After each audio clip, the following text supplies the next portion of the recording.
Same song.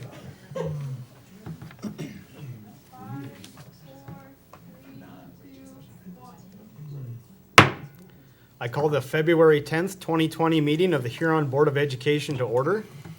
I would ask Mr. Christofferson to note the roll call and have everybody rise as Ms. Larson leads us in the Pledge of Allegiance. Pledge allegiance to the flag of the United States of America and to the republic for which it stands, one nation under God, indivisible, with liberty and justice for all.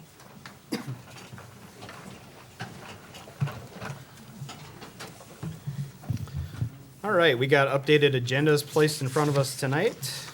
We have a new hire, a new resignation, a couple items to the consent agenda, and one item of new business. With that, I would ask for a motion to adopt the agenda as presented. Second. We have a motion and a second. Any discussion? Seeing none, we will vote. All those in favor of adopting the agenda as presented, please say aye. Aye. Opposed? Motion carries. The agenda is adopted. Moving into dates to remember, February 12th is an early release date. February 17th is President's Day. There's no school that day. February 24th is the next Board of Education meeting at 5:30 p.m. in the IPC. February 28th at 5 p.m., that is the deadline for filing a nominating petition for the school board election. There's currently one seat open. And Ms. Simmonsma is actually the one that her seat is open, and I was going to extend the courtesy if you would like to make any announcements on that.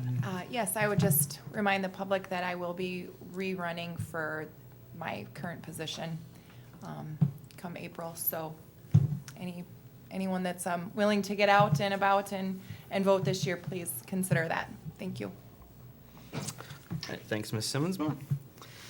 The next date, March 4th, that will be an early release date. March 6th, we are hosting the state debate tournament, so there is no school on that day. And I know there is some, I don't know if Mr. Noblesek's going to talk to this, but they're looking for volunteers for that. And I think the 6th and the 7th, they're looking for up to 60 volunteers. So if you are around and available, please volunteer for that. See Mr. Gaffer. I'm already one of the volunteers. Good, good. And then there are some additional dates to remember on the agenda. Item 6 on the agenda is community input for items not on the agenda. Is there anyone here for community input for items not on the agenda? Seeing nobody come forward, we will go to item 7, conflict disclosures and consideration of waivers. We have none of those to consider. Item 8, consent agenda. The superintendent of schools recommends approval of the following. A, approval and/or correction of minutes of previous meetings. B, consideration and approval of bills. C, approval and/or correction of the financial report. D, board approval of new hires. As was mentioned previously, classified personnel, substitute teachers, classroom aides, and volunteers must be approved in order to be covered by a workers' compensation plan.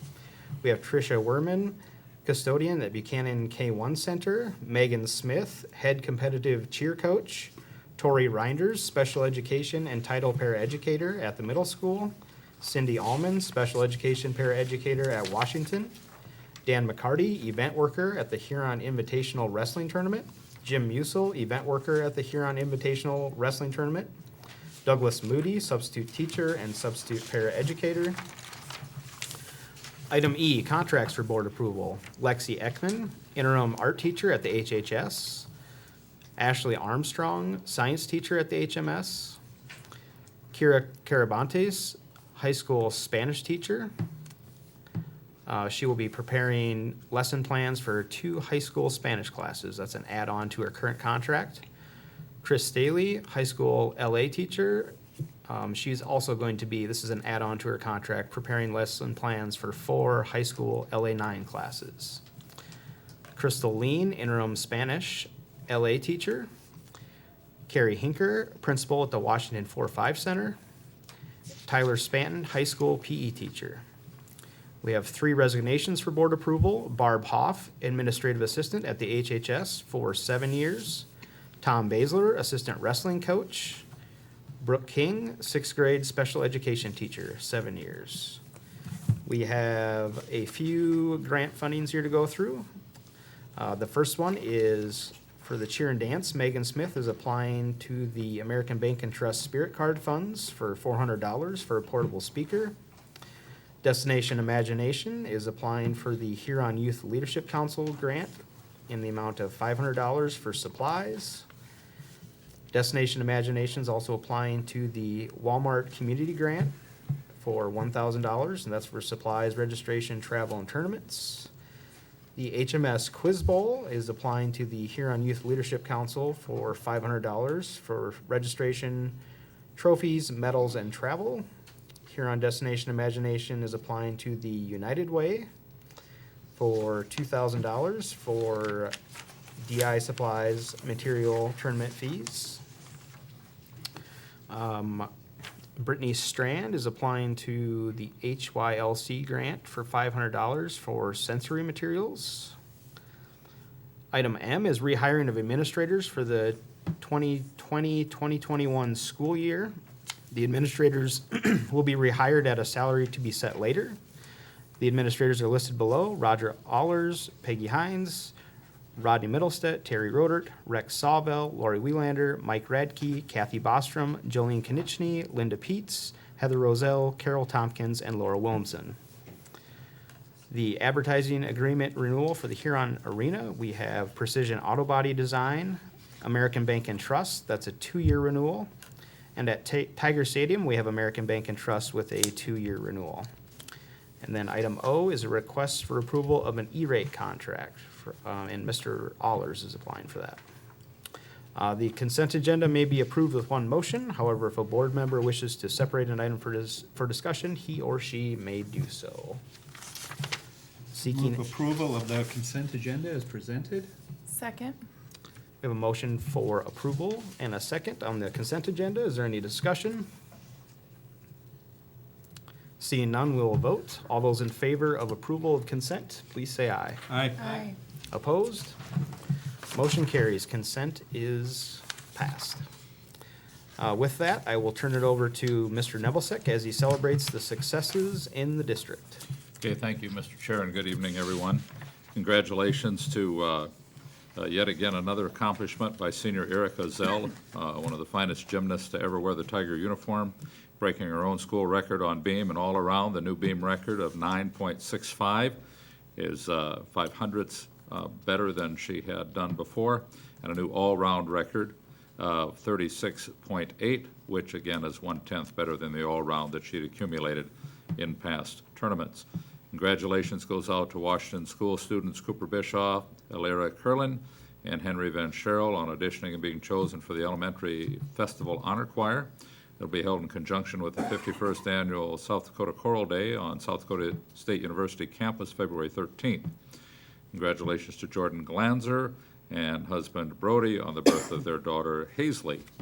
And thank yous go out to Buchanan K-1 Center. Would like to thank Dawn Doherty for her donation of boys' clothing to the school, and also thank to the family of Miguela Apina for their donation of snow boots. The last two things that I have is congratulations to the conference debate team, debate and oral interp. I will have the information, but I believe I read in the paper this weekend that they won the conference, correct? So they had an incredible 25-plus year run of first or second. They had 1 year out of it, came back and won the whole thing this year. So that's really incredible what our students do along that line. And then the final thing for this portion is I have placed certificates in front of the board members as we have the South Dakota School Board Recognition Week. It is a certificate that then I represent the rest of us, the staff and the public, in thanking you for your unselfish service to the students of the Huron School District. I give you a certificate because you have the frame at home in order to update it, unless someone's collecting frames. That's what we do each time. And so Victoria has a frame with hers in order to commemorate her time as a student on the board. And I offer all of you a sincere thank you for your service and your leadership. Mr. Chair. Thank you, Mr. Nebelsick. Moving into reports to the board, our first one is the Classified Employee of the Month, presented by Mrs. Voss. Do we have a And Mrs. Foss, here's your,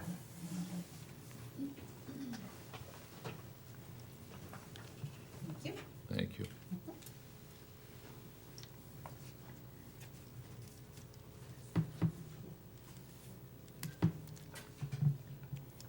Good evening. Is this on?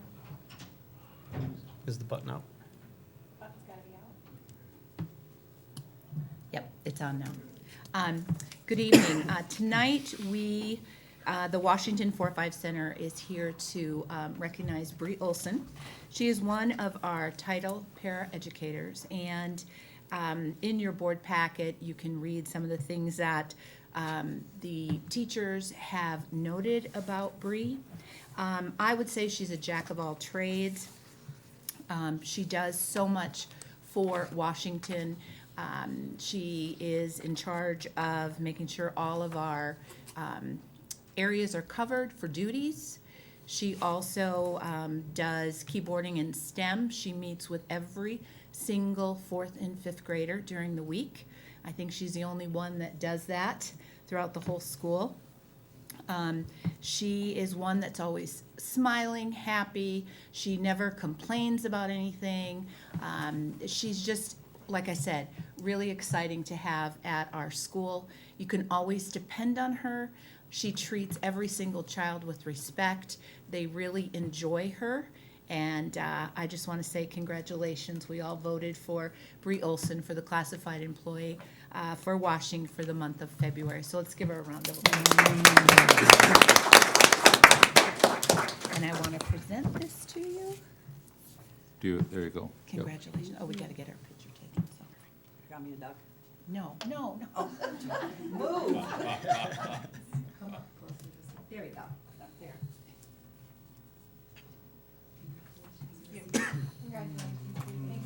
Congratulations, Rick. All right, thank you. Moving into the next report, it is our land report. Mr. Van Berkom. Thank you, Mr. Chairman. I've got a number of things I want to bring to the board's attention tonight. First off, sure you're all wondering where we are on appropriation for next year. They still don't know what next year's revenue projections are, so still as of right now, we're same as we were last year. Hopefully in the next week or two, those projections will be in. Every bill has been filed is filed. Last week was the deadline to file bills, so there's a number of them I wanted to bring to the board's attention that may or may not affect us.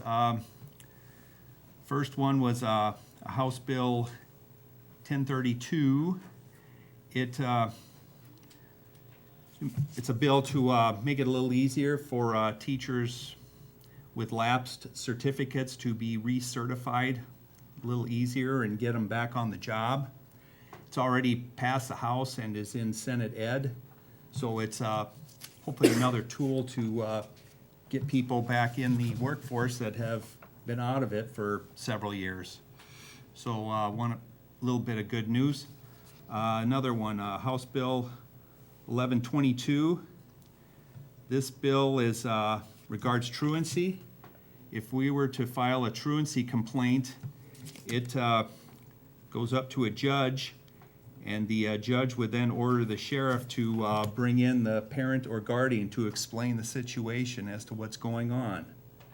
So it sounds like they want to crack down a little bit on truancy, or at least hold the parent or guardians a little more responsible to explain what's going on. It's in House Judiciary right now. That's a House bill. House Bill 1173. This has to do with school board when we cannot deny an open enrollment request. Let me make sure I read. If a student was determined to have a level 4 disability or a level 5 disability with at least one disability being a level 4, we cannot deny that open enrollment request if this becomes law. So that is definitely something that could impact our special education program here. It's being introduced by a representative out of Minnehaha County. I don't know what the his rationale is, but I just thought we should be aware that that is out there. It is in House Ed right now. House Bill 1177, this one's interesting. Kelly first brought it to my attention, and I talked with Representative Glanzer about it a little bit, but it would completely change when school board members are elected and how long our terms are. Plus, it changes when our annual meeting would be held. Beginning in 2024, the annual board meetings would be held on the second Monday in December. And eventually, they want to change the terms of office for board members elected in the spring, and your term, like for instance, I'm up next year. If I run again and I'm elected, my term would run until November of 2024, and that would be a 4-year term after that. Garrett and Craig are up in 2022. Your terms would run until November of 2026 then. And in 3 years, yours would run until 2026 or 2024, whatever the board decides. And then from that point on, board members' terms would be 4 years. I assume that some of the rationale is for voter turnout and cost savings by combining it with the general election. But I noticed it doesn't cover city municipal elections, so I don't know. Representative Glanzer he's a co-sponsor, but he didn't seem to know a lot about it this time. He was gonna look into it too, but it is in, I didn't write down which committee it's assigned to. I'm assuming State Affairs, but, It's in House Education right now. okay, well, there you go, House Education, thank you. House Bill 1198, it has to do with tweaking the max levies for capital outlay. It would allow, I tried to highlight this stuff.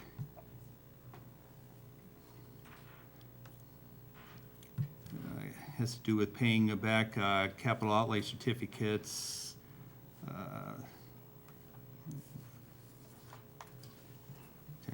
Oh, yeah, not to exceed $3. You could go away from the $2.8 to $3 if you're using it to pay principal and interest on installment purchase contracts or capital outlay certificates. Yep, not to exceed $3, but they're doing a little tweaking there. House Bill 1235. This bill would ban immunization requirements to attend school. It hasn't been, as of yesterday, it had not been assigned to a committee yet. And I know that all 3 of our legislators are against this one, because this question came up at the Cracker Barrel Saturday morning. But it is being, Representative Quam is the prime sponsor of it. What was that, what was that bill number? 1235. Thank you. Yep, you're welcome. So that could have a huge impact on every school district in this state. What was next?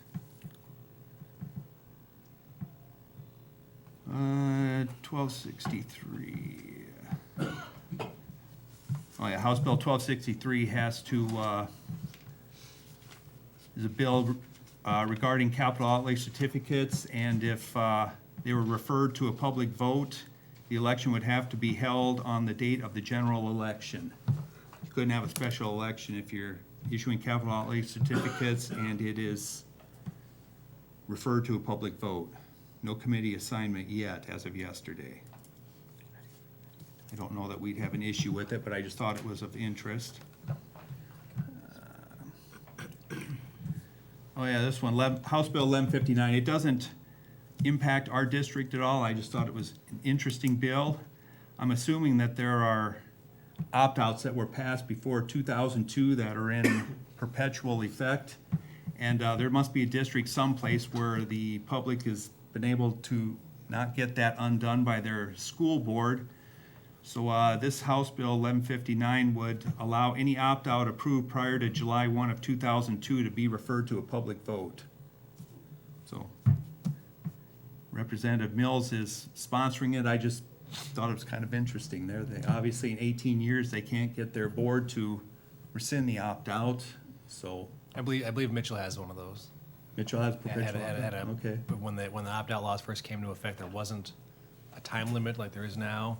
And so they passed one early on, and it just kind of perpetually exists. Nobody's undone it since then. And, yeah, unless the board Somebody wants undoes to it. undo it someplace. And there is one Senate bill. It had to do with Senate Bill 170, another one that's tweaking capital outlay a little bit there. Let's see, fund. Raising the cap from $2,800 per student to $3,000 per student.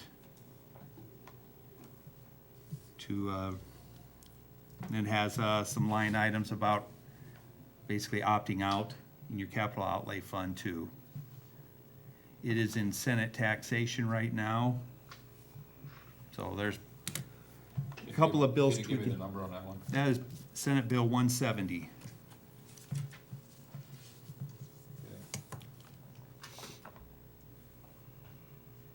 And it talks about the amount it can increase by less than 3% or the index factor, but there is some interest in retweaking our capital outlay, so we'll follow those bills as they go through the process. And it appears that Senate Bill 170 was introduced at the request of the governor, so. So, yeah, I'm So- hopeful there at Yeah. least, so. Always helps when the governor introduces something. That's right. So, unless there's any questions, that is my report for tonight. Is there any questions? Any questions? All right. Thank you, Mr. Van Bruggen. Thank you, Mr. Chairman. All right, moving into our next report, it is the business manager's report. Mr. Christopherson. First item I have tonight's a general fund report. We are 58% of the way through the budget year. We've collected $10,640,000, which is 51% of our budget. Last year at this time, we'd collected $9,901,000, or 49% of that budget. So far, we've spent $9,861,000, or 47% of the budget. Last year at this time, we'd spent $9,510,000, which was also 47% of the budget. Have a little construction update for you also on what's going on at the high school and middle school. I think the demolition phase at the high school is mostly done now. Footings and underground rough-ins are being worked on.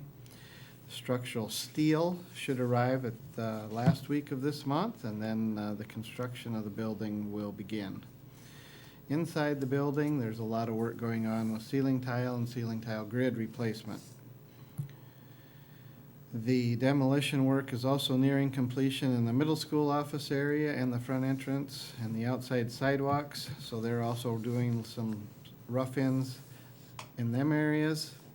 And the next things that will happen there is they will start studding up the new walls and roughing in the electrical. That's my report. Thank you, Mr. Christopherson. Is there any questions? Seeing none, we will move on. Our next report to the board is the superintendent's report. Mr. Nebelsack. Thank you, and of course, this time of year, my report and Mr. Van Berken's parallel some of the same things, and receiving information basically from the same people, and I appreciate Tim and others that attend the mixers when we have the representatives back in town. That's really, really important. Along the legislation, there's three things going on with capital outlay right now, and I will only be adding on to the comments and what we're trying to negotiate. There is a bill on the health side by Representative Gosh that is proposing going back to 3 mills and having it be back to the school boards to decide what the local people's desire is through their school board members on taxation up to the 3 mills. And that had been taken away in the Blue Ribbon Task Force, and your existing assessments the taxation on those could only go up for schools by CPI or 3%, whichever was lower. And that has caused us to come off of 3 mills and work our way backwards. We don't have to take the maximum that's allowed. We didn't this year. That's a matter of public record. We took $500,000 less for next year. But the issue is that if that isn't addressed at some point, we will perpetually, it will work its way down every year, that every time assessments are higher than your CPI, it will work its way back until we won't be able to take care of infrastructure. So we've been working with some people through the state chamber and people through farm organizations to try to work with them at resetting a floor so that in this instance, anywhere between 2.75 and 3, you'd be susceptible to the same CPI rules you currently have in order to keep it from taking off. But at 2.75, you could tax at 2.75, and we've shown that the perpetual savings is already at 25 million a year, and by the time CPI brought the rest of them down there, it'd be put somewhere around $40 million a year that will never be collected because of the work that we're all doing together. We think that has a chance. Unfortunately, that part of the proposal is not in the governor's proposal. That's missing from the governor's bill. So you have one bill to restore it back to 3. You have the governor's bill that does not address taking the CPI off of anything, but does address the outliers. It addresses the ones at the bottom that they can tax. They're even proposing up to 3.5 mils until they reach 1,200 students. So it's 1,000 students this next year, and over 2 years gets to 1,250 students. And on the other end, they're addressing moving the limit, which has been $2,800 per student, which I would tell you can be a very small amount of money when you don't have very many students. Those are never a factor in the large schools, but if you're down to 120 students, that's not much money for infrastructure. So we're trying to work at bills that would address both of those things and work with the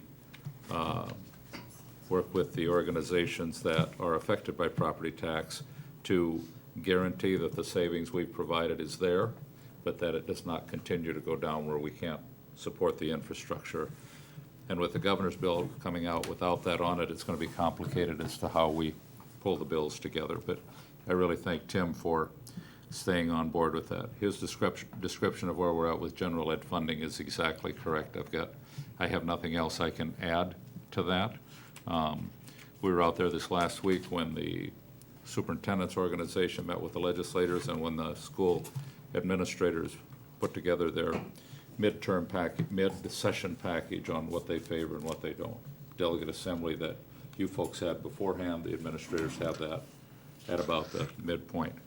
And I'm grateful that Tim is going to go with me out on school board days, so we will be out there representing you folks on the 18th of February. And if any of you would decide to go, we could take 2 of you in the vehicle. We can't take 3 of you, so if one more wanted to go, you could simply let us know, because we're going to probably leave way early in the morning and make it a one-day trip. Okay? This week, I have the opportunity to represent South Dakota as the president of their local organization at the National Education Conference, which takes place in San Diego. And so I'll be in communication with Kelly as far as things that are going on back here.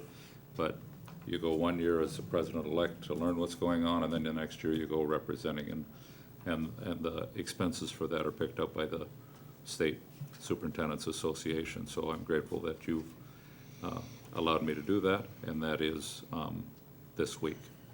Other than that, if you have questions, that's all I have. Thank you, Mr. Nibblesick. Anybody have any questions? Seeing none, we will move on. We'll move into old business. Our first item of old business is policy DO, expense reimbursements. This is a second reading on this item. The changes to DO would change it from a meal allowance to all meals must be receipted. Reimbursement amounts will be up to the current state approved rates for in-state or out-of-state travel, and no reimbursements will be made for alcoholic beverages. This is serving a second reading, so it is up for discussion and a vote. Are there any comments? Mr. Wheeler? I guess I have a question about the last change in there, where they're striking out language about whenever students are provided meals, that the coaches and other school officials are afforded the same meals and accommodations. I guess what's the reason for striking that language out? That's also, it's item 6, that's also, Oh, it's a duplication of item 6. There we Yeah. go. Okay. That would make good sense then. and actually, we struck outside state and up above added within. Outside, yep. I saw that change there, yeah. Mr. Chairman? Yes. Different people hear about these at the different meetings that you've been going through, and so I just wanted to clarify that when we go through and audit, then there are things that, when we ask for reference or recommendation, there are things that the auditors recommend that we look at, that we bring to your attention, et cetera. Board member Mr. Wheeler has noted, and it is completely accurate, that this would not be in the norm of what state agencies use for reimbursement rules. I think it's our job, it behooves us to take those recommendations and bring those to you. And so what this amounts to, as has been described, this is just for the benefit of those listening, saying, what is this all about? Is that for years and years and years, there are rates, and if you're gone at a certain time and those meals have not been paid for by a pre-registration to a conference, that these are the rates that you can submit for meals. What this does is say you can submit up to that, but asking for a receipt. And as you know, Mr. Christofferson's sworn duties are to make sure that he gives you the most accurate information possible based on information we've received. So Kelly, I'll yield if I've described that in any way different as to how it got on the table. Right, that's accurate.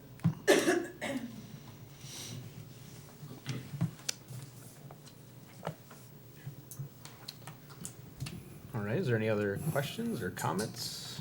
Make a motion to approve changes to policy DO. I'll second. All right, we have a motion and a second for approval of policy DO. Is there any discussion? Any further discussion? Seeing none, we will vote. All those in favor, please say aye. Aye. Opposed? Motion carries. It is approved. Moving into item B of old business, policy GCBD-2, professional staff leaves and absences. This is up for a second reading. And Mr. Nebelsick, you have some comments on this? Just, again, people come to these meetings or see them for the first time. The school board and the teachers last year negotiated a policy that said that when they leave the district for an X amount of accumulated days, which is the days that policy allows for that position, they can be paid $60 per unused sick leave day when they leave.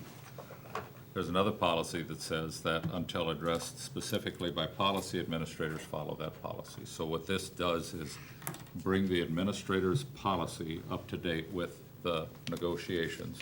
And it's the same $60 as any term. What changes is by length of contract, it determines how many days are the maximum that you can carry forward.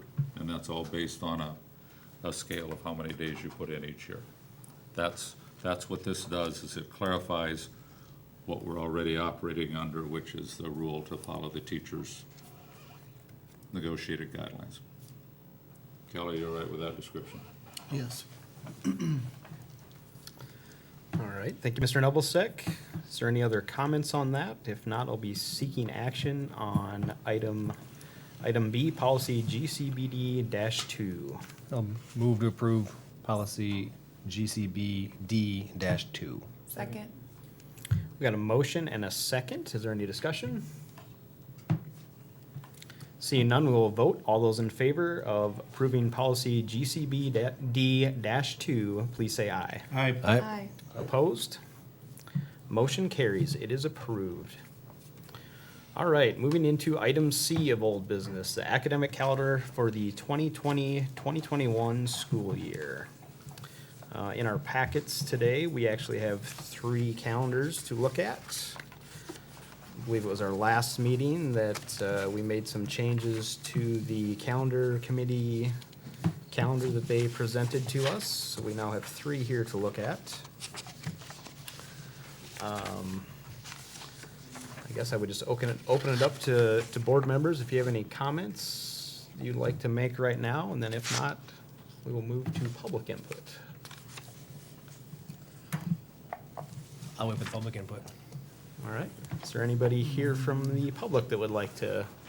Oh, Ms. Larson, would you like to make some comments?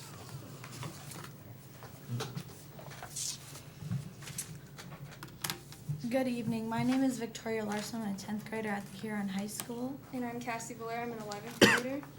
After the discussion last week, we asked Mr. Radke if we could survey the students to see what calendar they wanted.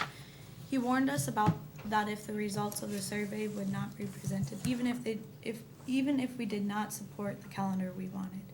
He also said we could only present the 2 calendars and not campaign for the calendar we wanted. We provided students with copies of the calendar that reflects our current calendar and the calendar that was created by the calendar committee and modified by the board. We did not include the calendar that had built-in snow days, as it did not appear to have a lot of support at the last meeting. We had 300 students respond to the survey, which is about 40% of the total student body. Of those who responded, 30% favored in the current calendar and 70% favored in starting before. We also allowed students to share why they chose that calendar and grouped their responses. Of those who favored the current calendar, they said they chose it for the following reasons. 11 students said they like starting after the fair. 3, starting in August makes the summer shorter. 3, I like testing after Christmas break so I can study during the break. 2, I'm used to this calendar, so why change it? And 1, I joined the National Guard, and if we start early, my summer will be short. Of those who favored starting before Labor Day, they said they would choose it for the following reasons. 13 responded with they wanted semester tests before Christmas. 12 said everyone else starts in August, so we are behind the rest of the state. 11 said I do not like going to school in June. 4 said I need to get a job in May when everyone else is out of school. 1 said dual credit classes line up with the calendar much better. And another one said it takes graduation off Memorial Day weekend. Is there any questions? We provided you with the information of the survey. If you have any comments. Yep, for the reasons that were offered, were those options that they checked, or was that something they offered, they typed in something of It their own? was free response, so we left an explanation box for them to explain why. They typed out what they wanted to say, and Mr. Radke kind of grouped similar options that people wrote together. Thank you. Any other questions? Thank you.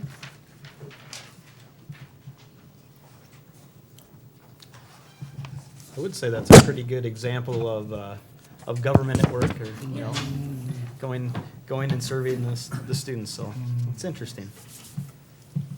Is there anybody else here that would like to give some public input on the calendar? Guess I'll. Yep.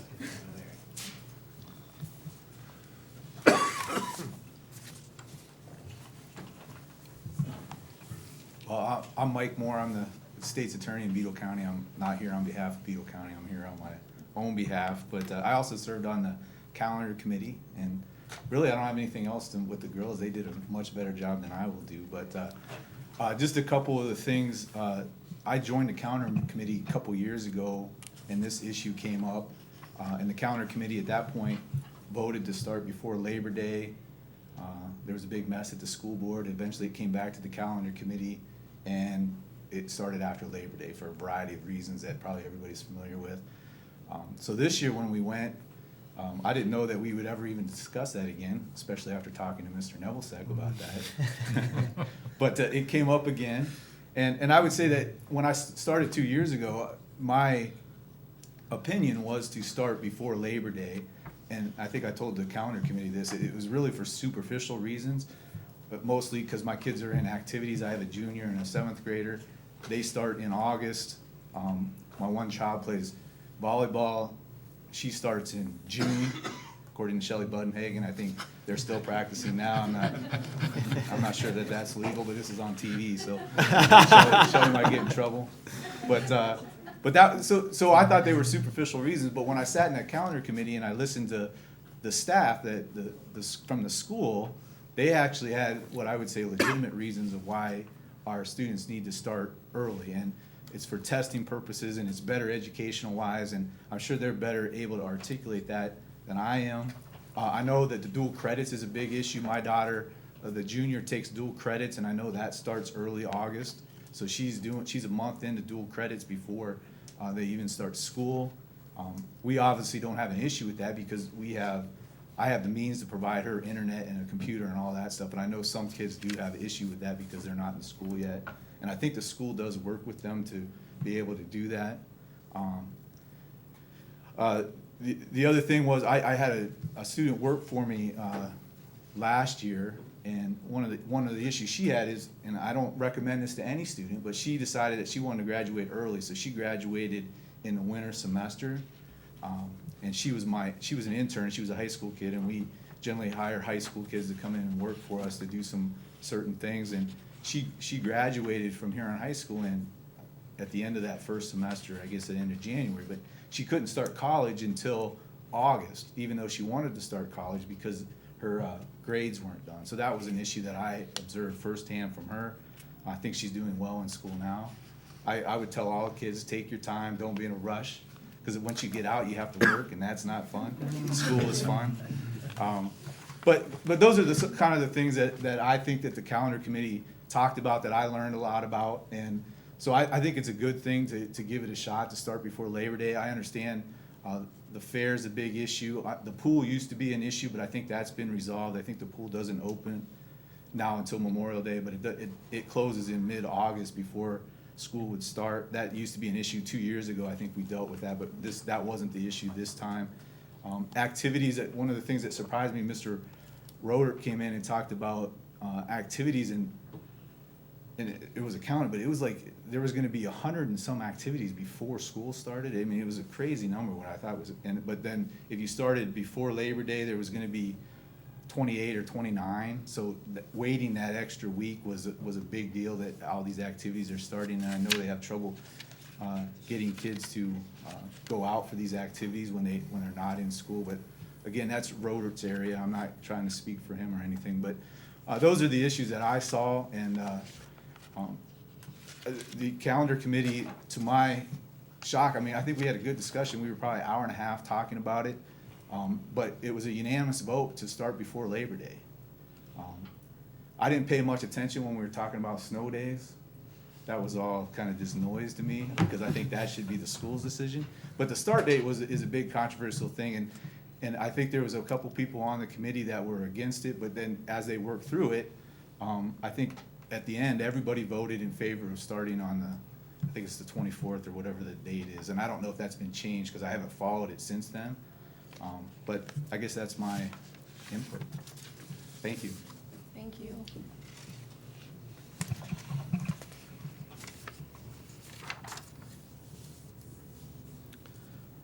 Anybody else have any comments? Anyone else from the public?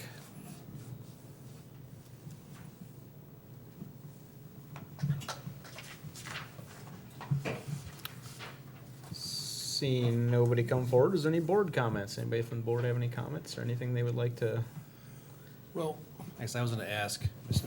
Moore had talked about, in the calendar committee, some of the administrators had talked about their reasons for going early, and I know that they haven't really addressed the board, from the podium. And so I was wondering if any of them wanted to talk about the calendar and from the administrative perspective, going early, going late. And that's either high school, we have an elementary principal too. I'd be happy to hear from any one of them that want to, I'd invite you to go up and talk about it if you want to.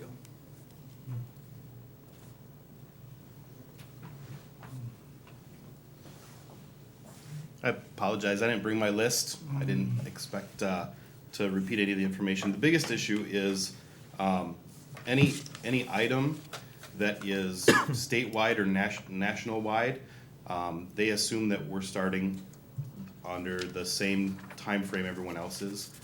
In South Dakota, our high school activities are dictated by the weather, and so we, as Mr. Moore mentioned, sports is one impact, especially at the middle level with participation. When you start so far before school starts, numbers are down. I guess the specifics, I gave you the list a couple times in the past, but I'd answer any questions. The biggest issue is just anything that is beyond our control that we can't schedule, negatively impacts our kids when they assume everybody else is starting mid to late August. Do you anticipate if we move pre-Labor Day that test scores will go up? It's hard to say. I would guarantee that if the football coach is given a week to prepare or 2 weeks to prepare, he's going to feel more prepared if he has an extra week. Will that mean test scores will improve? I don't know. It's a different, for me, I only test my juniors. So I only get one snapshot of how they're doing every year, and it's a different set of juniors every year. So are they testing higher? I could argue that they were, but their last test scores from when they were in 8th grade. So it's hard for me to be able to say that consistently we are testing higher. Do you know, did numbers go down in participation of sports once we moved to starting after the fair from a few years ago?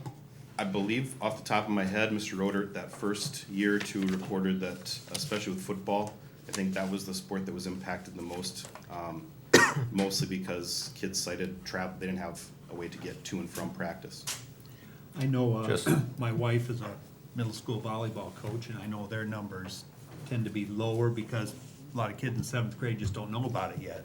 So their season's already a few weeks in before school even starts, so just FYI. Mr. Board Member, if there's an impact on it, it's at the middle school. It's not I think by high school, I don't think the calendar dictates who participates. That'd be a fair Yes. statement. You might not be off the hook yet, but Mr. Chair, I'd like to offer a comment on the test scores. Sure. Okay.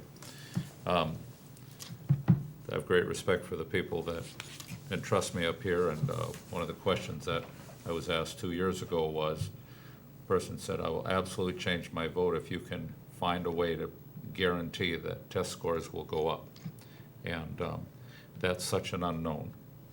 Hopefully, more days of preparation would result in greater success. But in fairness, when we testified in front of the legislature, the greater predictor was the commonality of the students, as I've shared with you folks in your goal session, the commonality of whether they were a GAP student or a student of poverty or a student with internet means at home, that all of those predictors, when we testified and compared us to some of the top performing schools, our 27% that are non-GAP, that have all of the supports that they need. And the example I used was Brandon Valley's 70%. Their scores were the same. And their GAP kids and our huge GAPS kids, our scores were actually slightly higher. So I thought it was a fair question at the time, and I stand by that those conditions that we try to make okay for kids are a greater driver than the calendar, so that stays there. Okay.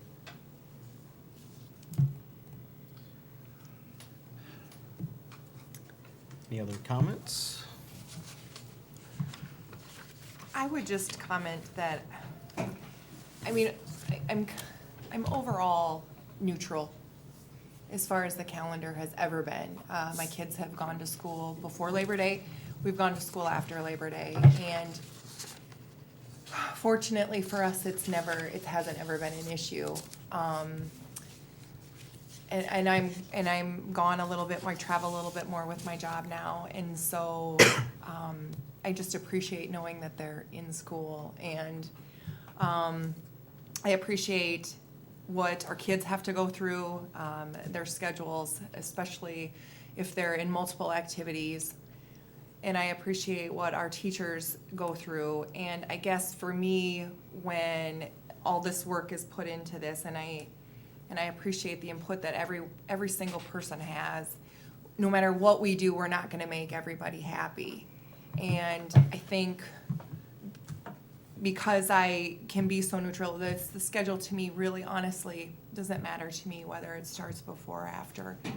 What matters to me is that our teachers and our educators are happy, and that our kids are well provided for, and we're doing everything that we can to help get them ahead. And so I just want to say that I appreciate everyone that's on the committee that does this additional work every year, and all the input, all the thought that is involved in this schedule. And I just want to say again to everyone that's involved, thank you very much for all the work that you do.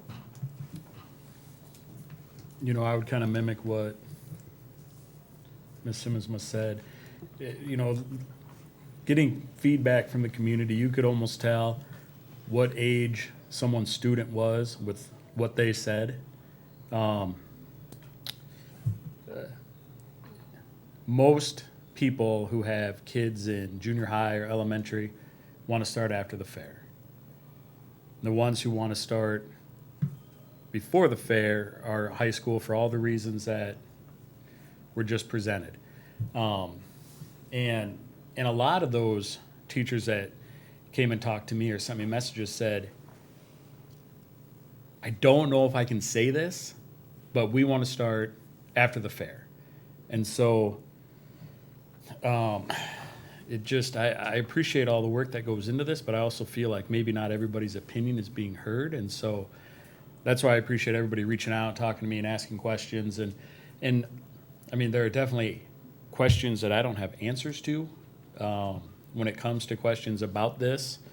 And so, you know, and a lot of that has to do with, now we've switched from days to hours, with a lot of the cities going to 4-day school weeks. Now it's so many hours. And is Huron over on hours? Are we under on hours? Are we going by days? Are we going by, what are we going by? And why do we have so many 3-day weekends? And why do we have this? And if we did this, that would be different. And so, you know, I don't know if there's a workshop day or something involved to where we sit down and go, we look at the calendar, because this is a yearly thing that we go through and spend a lot of time on. And not just us sitting at these tables, but the whole committee. And so is there a way to dial down and go, look, this is what we need to get done, and these are the hours that we have to do it in. Because it, you know, I know this year Labor Day is is as late as it's going to be. And so then if we set the precedent of going after Labor Day, or before Labor Day, then where do we fall next year? Is next year then, where do we start in August? On the 10th or the 17th or the, you know? And then pretty soon we're going in the middle of August versus a week into it. And then we're getting out when it's still cold and rainy, and, you know, nobody wants to do anything then anyway. So, I mean, there's got to be a different way, or a more convenient way for these calendars to get created.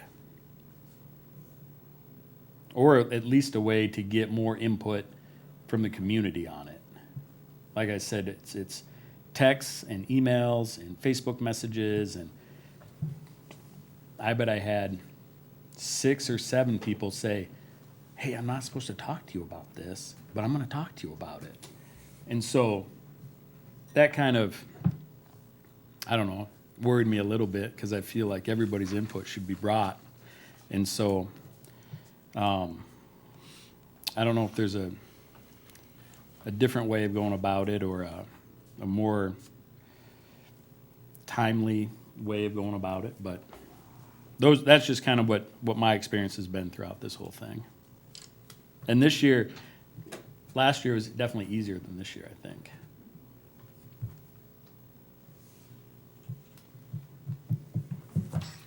Mr. Chairman, Yes.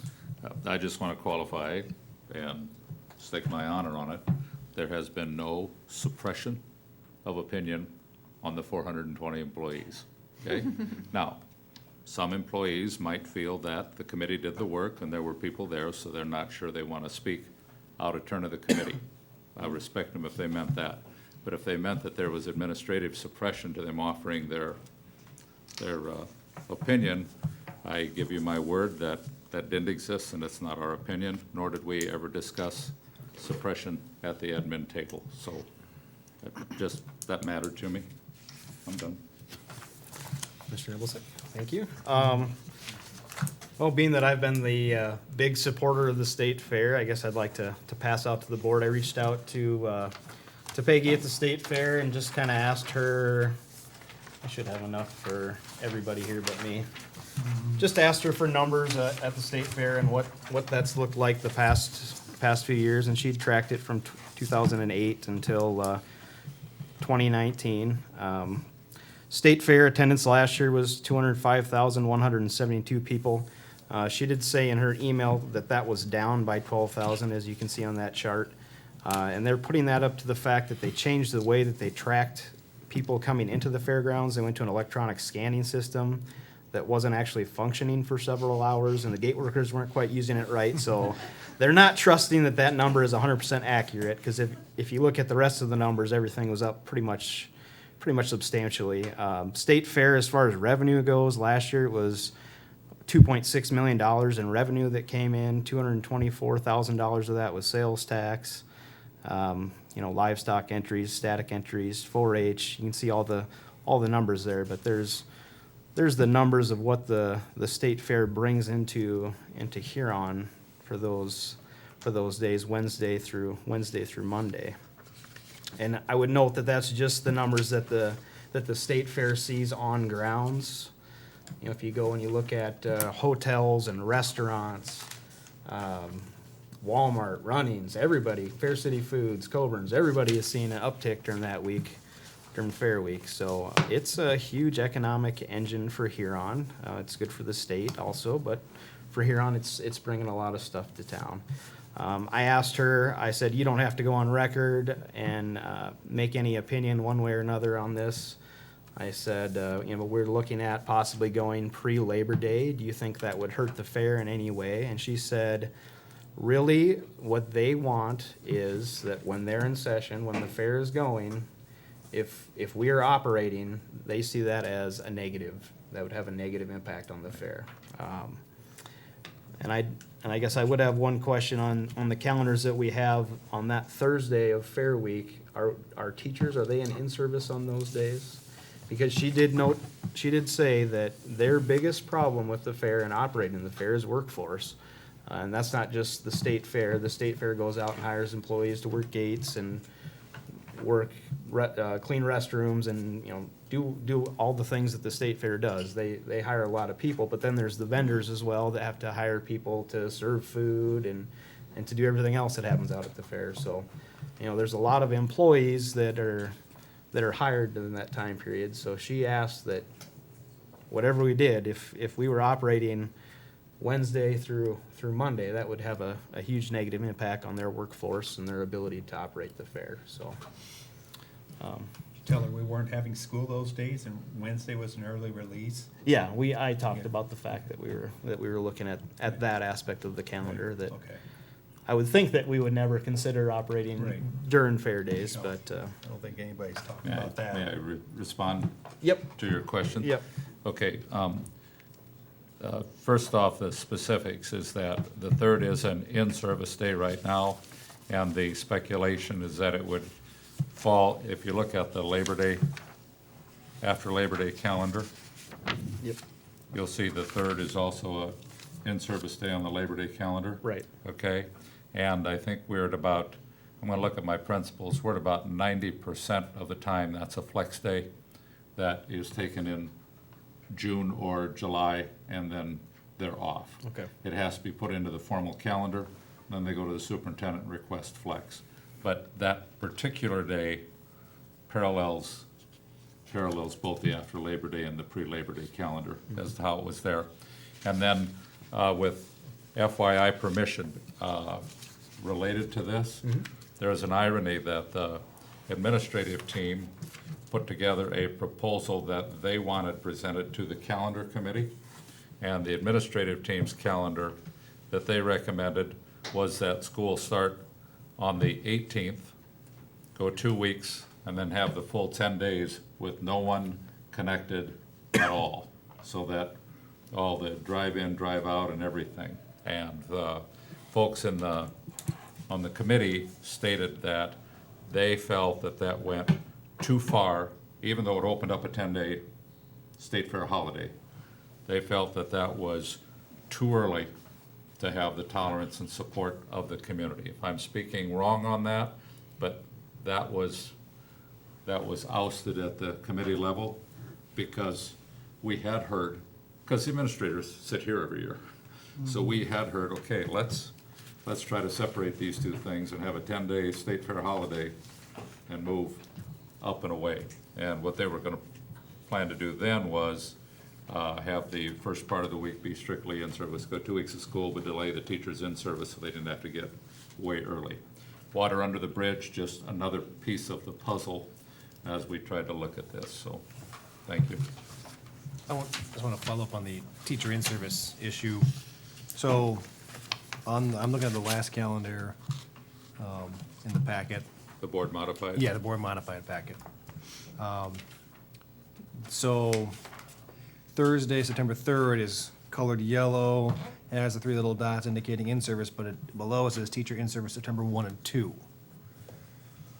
Okay, my apologies, that did get corrected from the color codes are correct, the descriptors are not, Okay. okay? And I also wanted to clarify that, and so then I wanted to clarify what you said about the flex ability of that. And so when we put that, because I'm definitely would rather not have school operations occur widespread on that day. I do think we need to clear, clear everybody out on those, when the state fair is in operation. And so can you talk a little bit about what that means when you say 90%, they're not, they ask for flex, is that, how guaranteed is that? I mean, has that been pretty consistent the last few years, that most of the staff is not in service that day? Are there staff that are mandatorily in service on that Thursday during fair? Okay, well, let me explain, if your next board modification was to not have that on there, you'd need to take that off of the after Labor Day start, and you need to take it off of the pre-Labor Day start. Yes. And then what you'd have to do with that is we would have to determine whether we moved one day to the beginning of second semester, and which we've done before, and then have the school get out a day later, no matter which calendar you're looking at. That's one of your options. The option to have that day formally go earlier puts teachers into 2 weeks of blocking out days before they start working. So if if the board mandated that day 3 must be flexed out, then I refer to the last line of the calendar policy. The last line of the calendar policy says final authorities with the school board. So that particular issue, for the benefit of those that are studying and trying to understand, I would suggest that you address with a directive irregardless, no, not irregardless, I said that, regardless, okay, of which calendar you approve. If you are not comfortable with the 3rd being an in-service day, then you need to direct the superintendent that that day will be flexed at all levels. That would answer your universal concern, no matter which calendar you approve. Where do you think that day would end up then? That's the reason the word, Mr. Chairman, can I talk? Yeah. That's the reason the word flex is in there. It has taken place as early as June 24th, when we had national presenters and the whole district went. It has taken place, I believe one year, Mrs. Foss petitioned for a day like toward the end of the first week of June, while her teachers were still around because they had a specific project they wanted to work on. The word flex means it will be taken, and the folks will agree to come in on that flex day previous to August 17th. It doesn't flex later, it flexes early. I'm looking at the classroom teachers that are present. Is that a fair description? So that day actually occurs earlier in the summer? Yes, yes. If it occurs later, we put it in the formal calendar before you approved it, Okay. okay? Because my preference would be to turn that day red and then just state somewhere, there's an extra day of in-service, that's gonna flex somewhere else. Okay. Administrators, are you comfortable with how I described that? That if the board directs that that day will not be on the 3rd but will be flexed, then that gives each of the administrators, it gives two things. This is really good for the community to hear, okay? Sometimes they collectively come together and the cabinet says, this is what we want to work on with understanding troubled children and how to help district-wide, and they bring in a national speaker. So then the admin team nods and says, then that's our flex, and everybody goes there.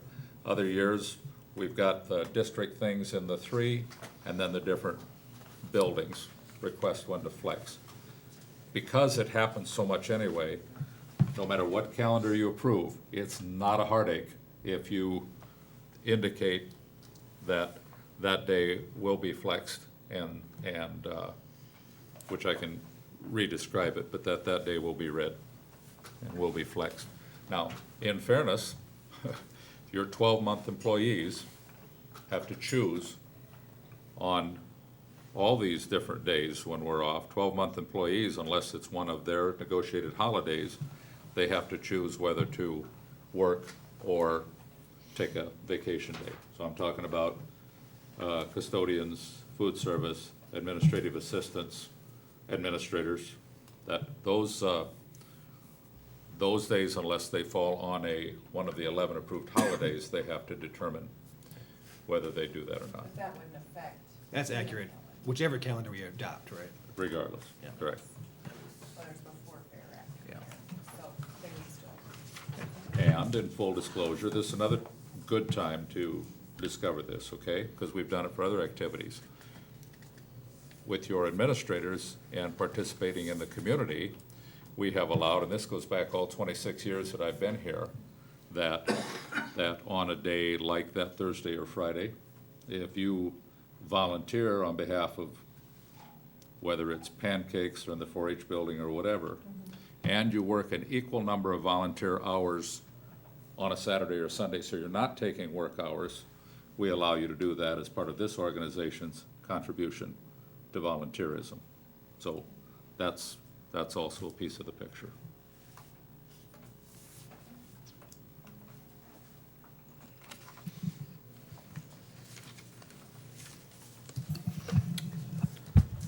Well, does anybody have any more comments? Well,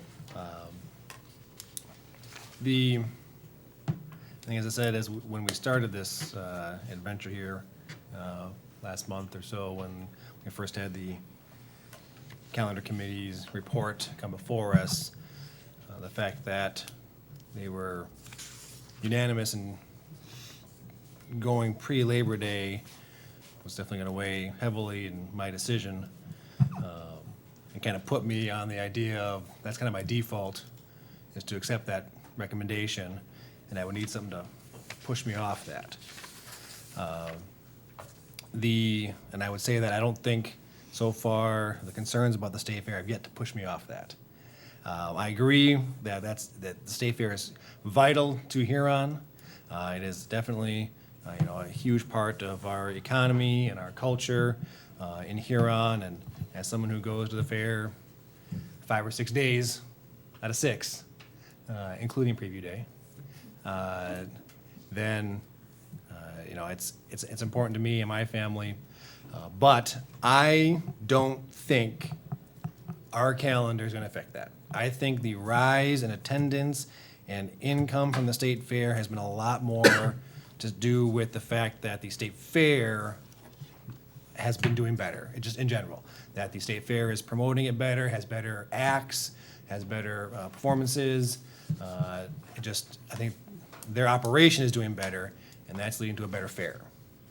I don't know that our calendar the last few years has necessarily driven the fair numbers. Now, 2 years from now, you tell me we're back at 156,000 in attendance, I will tell you I was wrong. The Wheeler family is gonna kick over the extra. Yeah. I'm not gonna say that. The Wheeler Foundation. Yeah, thanks. No, but that's why I think they've really been doing a good job with the fair and making it a good event for people from all across the state to come to. And so that's why that argument really hasn't swayed me to come off that. And I've been thinking a lot about the fact that I believe we're the only district in the state who now goes after Labor Day. And to me, that says a lot about the idea of when to start. Because if you have, when the state, several years ago, took out the requirement that all schools statewide start after Labor Day, it kind of created a free market for the start day of school. And it appears to me that every other board to take this decision has decided to go before Labor Day. And even Sioux Falls, when a few years ago had a referendum and they voted, the city of Sioux Falls voted to go after Labor Day.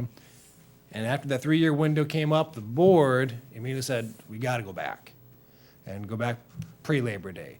And that is a lot of different individuals. That's a lot of different boards and communities and administrators and school board members across the state who've determined that it is better for the students to go before Labor Day. And I think there are reasons for that that have been talked about today, allowing more time in that first semester, getting activities, getting students in the building sooner so activities can start sooner.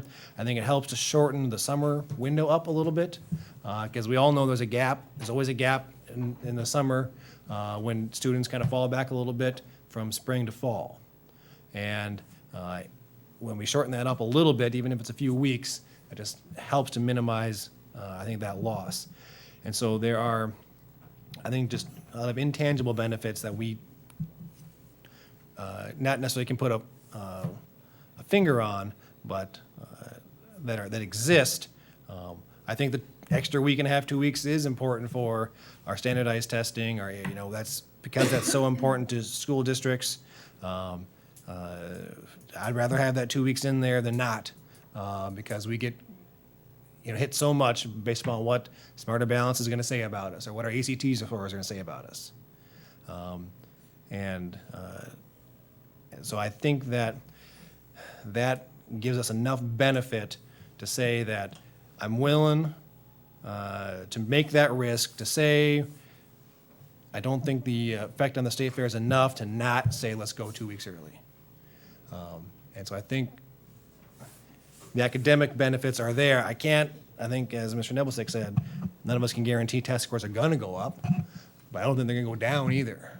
I think that we're giving ourselves a better opportunity to continue to improve and to continue to try and make sure our students are getting the best education we can. And so I understand Huron's held out to go after Labor Day.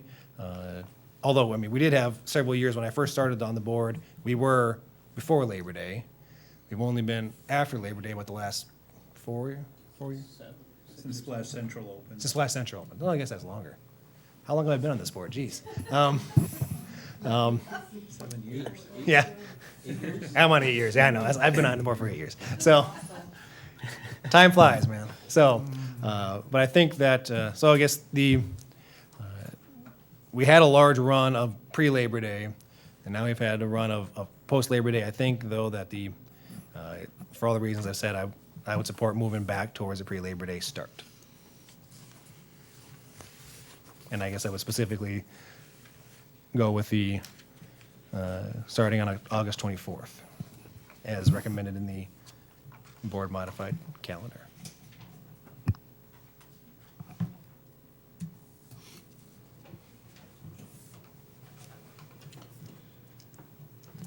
Is that a motion? Well, are we looking at approving any calendars today, or?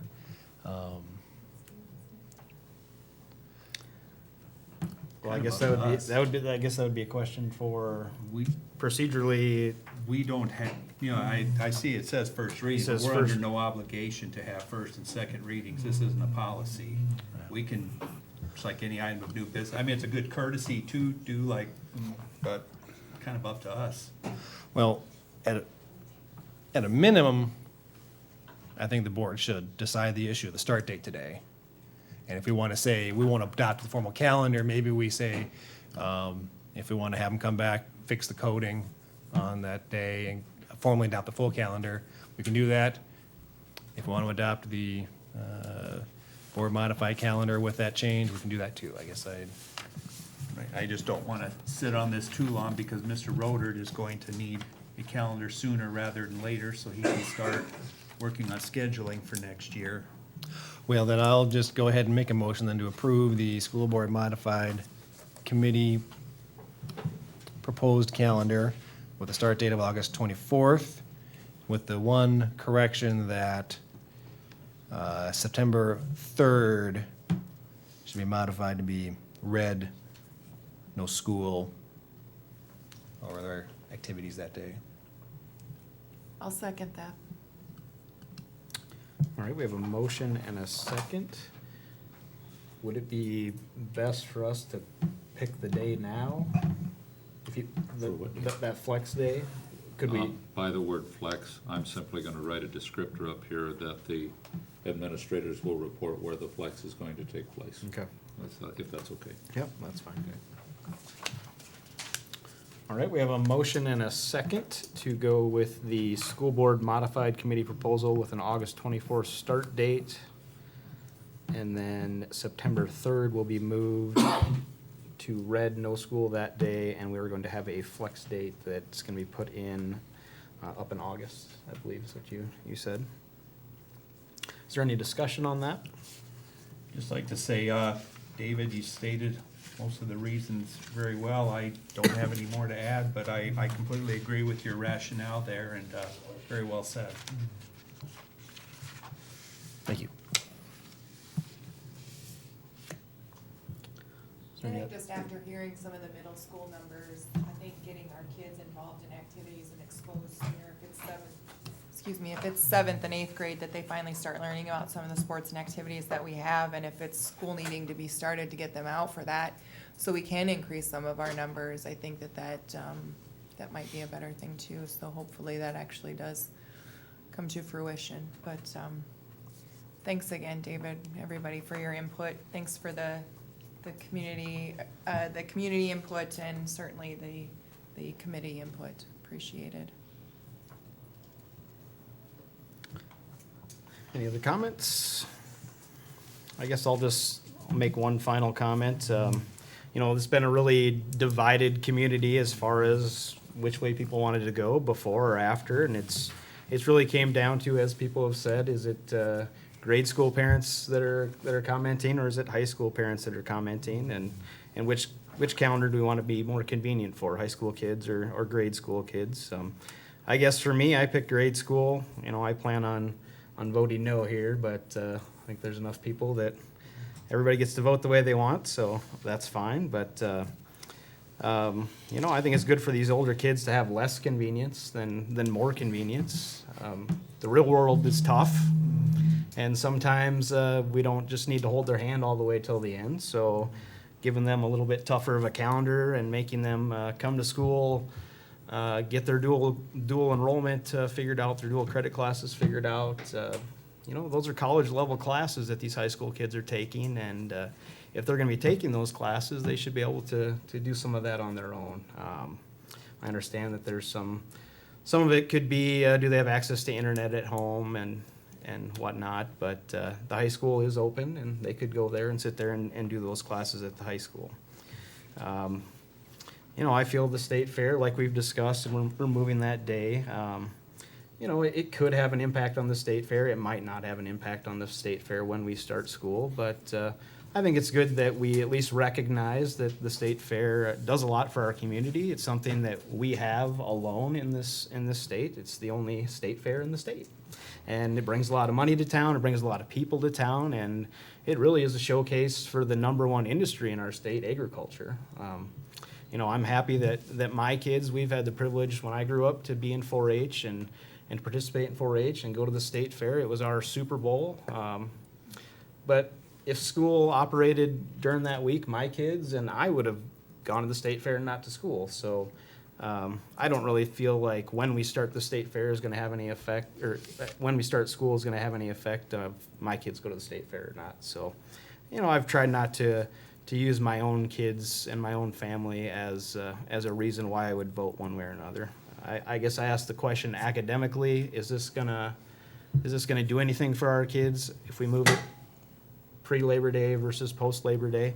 I think the answer is no. I think whenever you operate your school, it's up to your teachers to teach your kids. And I think our teachers are gonna do a good job before Labor Day and after Labor Day. So we hire the best. We try to hire the best teachers we can, and they do the best job possible with our students whenever the calendar starts. So I guess really for me, it's come down, which way do we think it's gonna be better for grade school kids or high school kids? And like I said, I picked the grade school kids. I wanna go that way. So I plan on voting no, but everybody vote the way they want. So is there any other comments? Seeing none, then we will vote. Might be a split vote, so I'll ask Mr. Christofferson to call roll. Simmonsma, Aye. Lee, No. Wheeler, Aye. Van Berkom, Aye. and Bischoff. No. Motion carries on a 3-2 vote. All right, the calendar is approved on a 3-2 vote. All right, moving into new business. We have 2 items of new business. The first one is the high school construction change order G-1, and this is in the amount of $15,145.63. Mr. Christofferson, do you have some comments on this change order? Sure. We can step through that. Change orders are a compilation of what are called RFPs. RFP stands for a request for a proposal, which means that a change is being made. That change could be on behalf of us, seeing something coming that we wanted to change. It could be behalf of the contractor who's come across an unexpected or unforeseen condition, or that's most likely what would happen. There's always those things in the demolition. So this is a compilation of RFPs 1 through 7. As you can see on the RFP log. Number 1 was a change when the contractor saw how the canopy was going together and came up with a different idea on how to better construct the canopy with insulation and an air barrier. That stemmed from that. So that is work in the canopy. The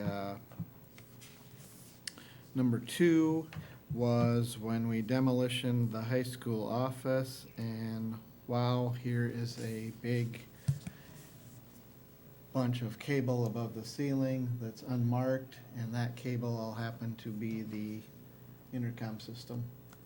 So we had to pay a technician to sit there in one cable at a time and splice this together and get it up above the ceiling so that our intercom system will continue to work through construction. That was done by Muth Electric, I believe. The number 3 was a thing that came about from the health inspector. As you recall, we remodeled the high school kitchen in 2009. That had all new kitchen tile in there. Something has changed since 2009, and now suddenly that kitchen tile didn't meet the health inspector's requirements. And so as long as we were having all this tile replacement, ceiling tile replacement, that big contractor was on site, he agreed to do the kitchen for $3,146. The change in number 4 was in the special education remodel room. The architect had some other floor surfacing and we wanted carpet. We had the carpet on hand, leftovers from other construction projects. So your $1,500 is to install that carpet in that room. Number 5 is the biggest and bulk of this. It was all the hallway lights. You recall back in 2014, we changed the whole district to LED lighting. So we had LED lights in the hall. The trouble were they were retrofitted bulbs in old fixtures, and they were going to have to be removed.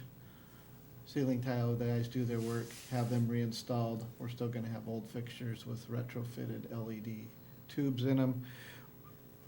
It was suggested that now's the time to bring the hallways up to the state-of-the-art LED fixtures, because basically the labor's free.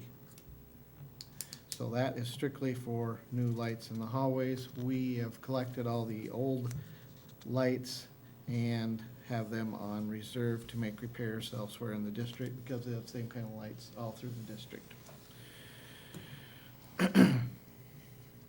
Number 6 is actually a 0. So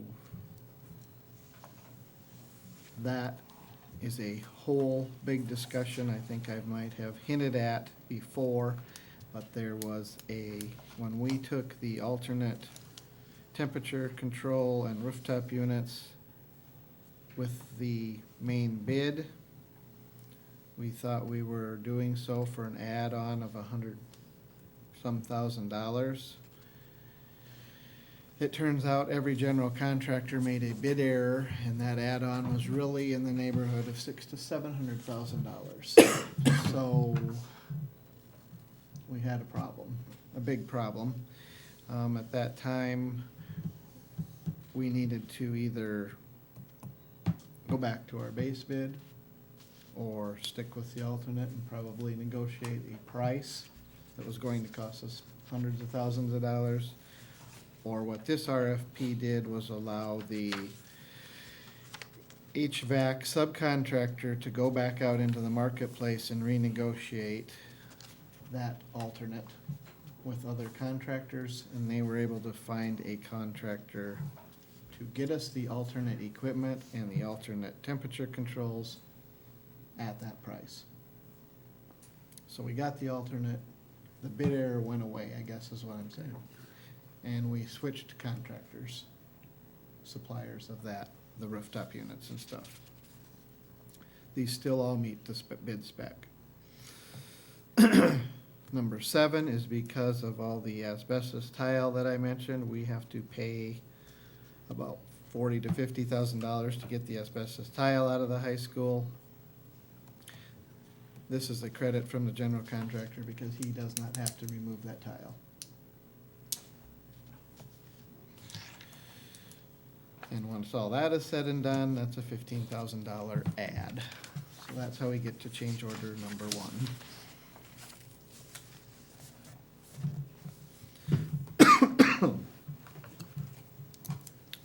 All right. Since change order number 1, there's been half a dozen more RFPs. It'll be in the next change order. There is nothing significant in there yet. Thank you, Mr. Christopherson. Does anybody have any questions on the change order? Make a motion to approve change order G1 in the amount of $15,145.63. Second. We have a motion and a second to approve change order G-1. Is there any discussion? I'd like to say thanks to Kelly for keeping on top of this and keeping these people in line and watching out for our budget. No further discussion. We will vote. All those in favor of approving the high school construction change order G-1 in the amount of $15,145.63, please say aye. Aye. Opposed? Motion carries. Item B of new business is to renew the lease with Head Start for McKinley for 2020-2021. We do this pretty much every year. It is an annual An renewal. annual. Doesn't look like there's any changes, does there? No changes to the wording of the lease except the dates. And we, just for the benefit of everyone, the rent amount is $15,000 per year for Head Start's use of McKinley School, and we have protections in the lease that if it ever costs us more than $15,000 to operate McKinley School, we would go back to them with the difference. It has never approached 15,000 yet, but that's not to say that it couldn't if something major would go wrong at McKinley.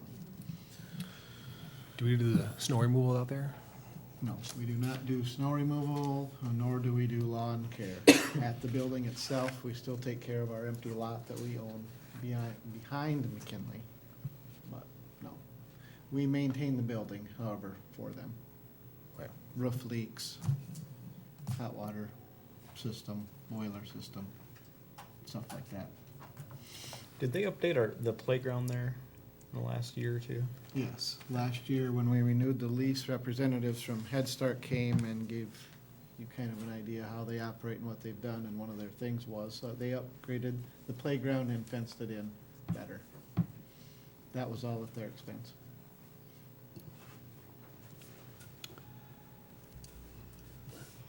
Well, is there any action on this item? I'll move to approve the lease. Second.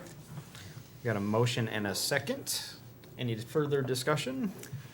It's good to have somebody using that building. Yeah, they're good tenants. They're great tenants. All right, we will vote. All those in favor of renewing the lease with Head Start for McKinley for the 2020-2021 school year, please say aye. Aye. Opposed? Motion carries. Our next item is an executive session under Codified Law 1-25-2. Executive or closed meeting may be held for the purposes of subsection 4, preparing for contract negotiations or negotiating with employees or employee representatives. Seek any motion to enter executive session. So moved. Second. Motion and a second. Any discussion? Seeing none, we will vote. All those in favor, please say aye. Aye. Aye. Opposed? We are in executive session.